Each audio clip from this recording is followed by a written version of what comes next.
ঘরে বসে বানিয়ে ফেলানো এরকম একটি কলার পিঠা। তো প্রথমেই আমরা একটি বাটিতে আমরা প্রায় 3টির মতো কলা নিয়ে নিয়েছি। তারপর এই 3টি কলাকে আমরা হাত দিয়ে ছিঁড়ে নেব। অবশ্যই আমরা কিন্তু হাত দিয়ে ছিঁড়ে নেব। তো ছিঁড়ে নেওয়ার পর দেখেন আমি কিন্তু কলাগুলো রেখে দিয়েছি। তারপর আমি কাঁটা চামচ দিয়ে ম্যাশ করে নেবো। ম্যাশ করা মানে ভর্তা করা। তা ভর্তা করে দেখেন আমি কলাগুলোকে ভালো করে ভর্তা করে নিয়েছি। ভর্তা করে নেওয়ার পর আমরা আরেকটি বাটিতে এটি কলা ভর্তা দিয়ে দেবো। তারপর একটি ডিম দিয়ে দেবো।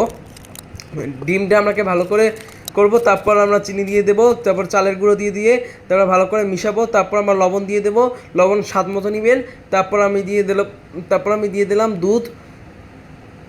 দুধ দিয়ে দেওয়ার পর আমরা সয়াবিন তেল দিয়ে দিলাম। সয়াবিন তেল দেওয়ার পর আমরা বেকিং সোডা দিয়ে দিলাম। বেকিং সোডা দিয়ে দেওয়ার পর আমরা 1 কাপ পরিমাণ ময়দা দিয়ে দেবো। 1 কাপ। তারপর এগুলো ভালো করে মিক্স করে তারপর আরেকটি ফ্রাই প্যানের ভিতর আমরা দিয়ে দিলাম প্রথমেই সয়াবিন তেল। এই দেখেন আমি কীভাবে সয়াবিন তেল দিচ্ছি।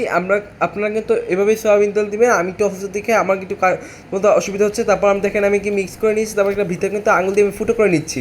এটাকে আমার মা ফুটো করে নিচ্ছে। ঠিক আছে, এখন এই ফুটো করে নেওয়ার পর দেখেন আমি কিন্তু আস্তে আস্তে কিন্তু একটা করে ভেজে দিচ্ছি। ঠিক আছে, আপনারা কিন্তু আমার মতো সেম কাজ করবেন, তাহলে আমার মতো প্রায় পারফেক্ট হবে। কলার পিঠাটা কিন্তু অবশ্যই পারফেক্ট হবে। আর যারা চ্যানেলে নতুন এসেছে তারা চ্যানেলে অবশ্যই সাবস্ক্রাইব করে পাশে থাকবেন।